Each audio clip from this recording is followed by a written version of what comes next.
training lesson plan, also called a session plan, is an organized description of the activities and resources you'll use to guide a group toward a specific learning objective.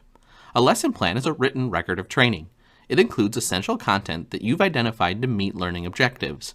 It details the subject matter you'll teach, how long each section should take, the methods of instruction for each topic covered, and the measures you'll use to check that people have learned what you need them to learn.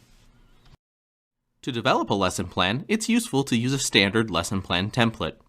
This helps you organize material consistently over sessions and avoid duplicating topics.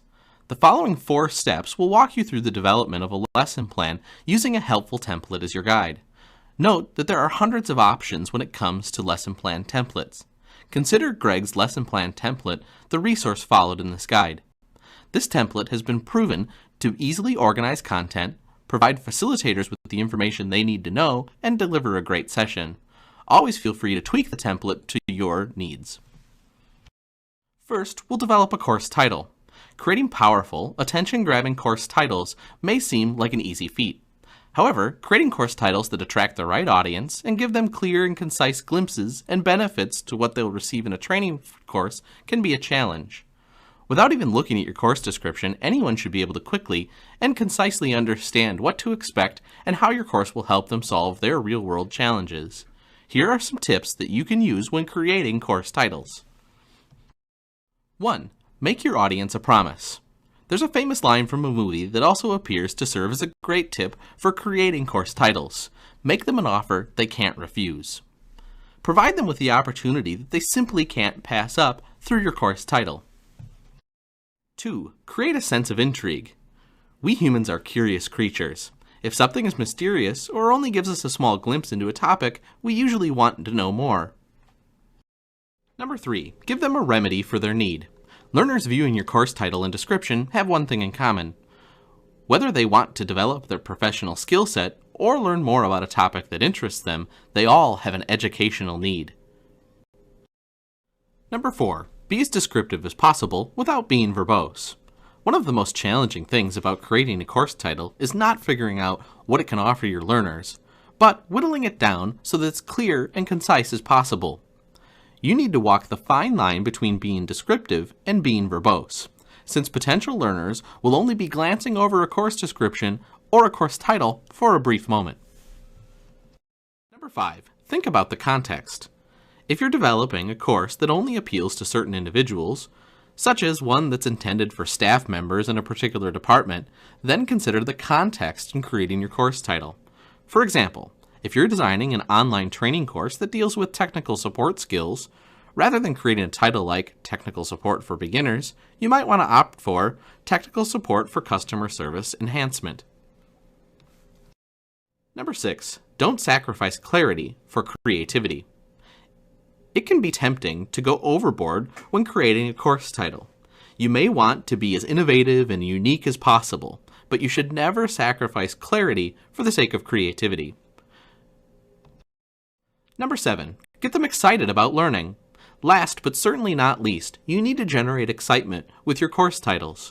Learners need to be able to almost immediately feel motivated to learn and reap the many rewards of your courses. Now, let's move on to your course description. The upper left-hand corner of Greg's lesson plan template provides you space for your course description. Course descriptions provide the foundation for a well-built training course. A course description not only tells the audience what to expect in a training experience, it is a motivational marketing tool to engage interest and increase participation. Here are some tips that you can use to develop successful course descriptions. Number 1. Start with a thought-provoking or compelling statement. There's no rule that says course descriptions have to be dull.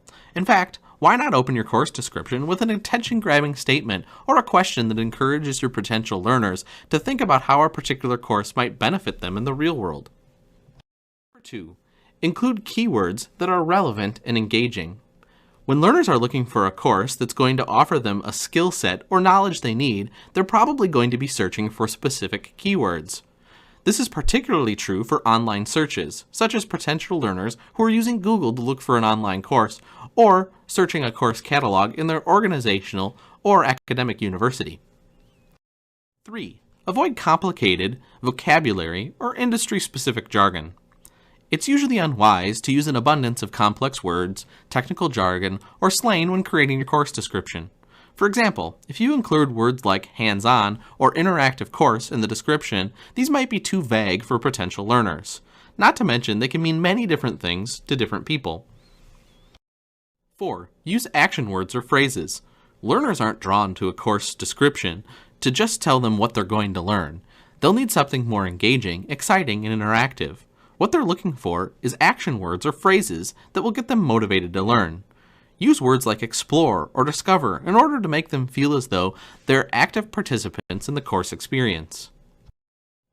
5. Avoid redundancies. The main purpose of your course description is to give your audience a quick and organized overview of why they should sign up or purchase your course.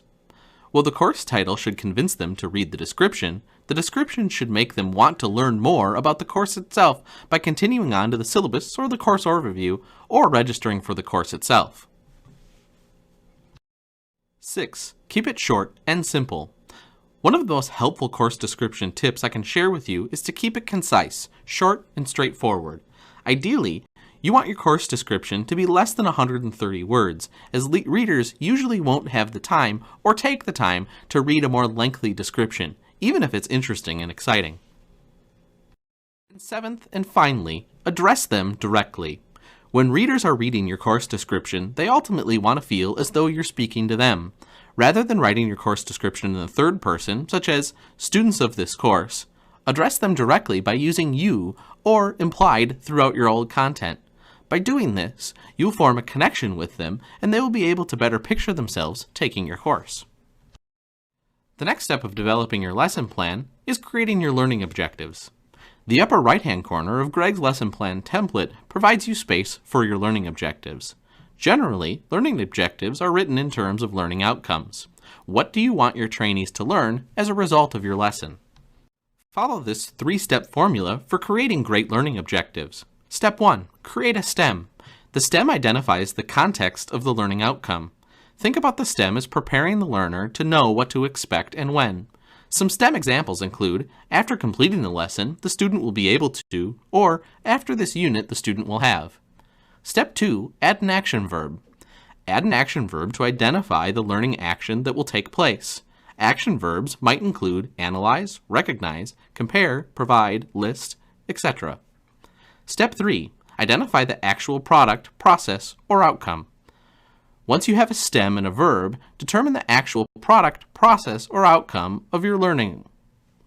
An example might be, as seen here, after completing the session, learners will recognize the importance of well-designed lesson plans. The fourth and final major element of a lesson plan template is your learning content. The remainder of Greg's lesson plan template, as you see here, provides space for your learning content, organized by time, activity, notes, and materials needed. You will need to develop clear content and plan delivery to meet your learning objectives. I suggest you use the ROPES model for the design and development of your training content. Let's take a look. There is more to a lesson plan than outlining training content. Content should be developed using a series of steps designed to help participants learn and practice new skills. The ROPES model, standing for Review, Overview, Presentation, Exercise, and Summary, provides a systematic approach to developing your lesson plan content. Include these following 5 steps when developing your learning content. Step 1. Develop the review. Include the lesson topic. Have participants share their knowledge or related past experience.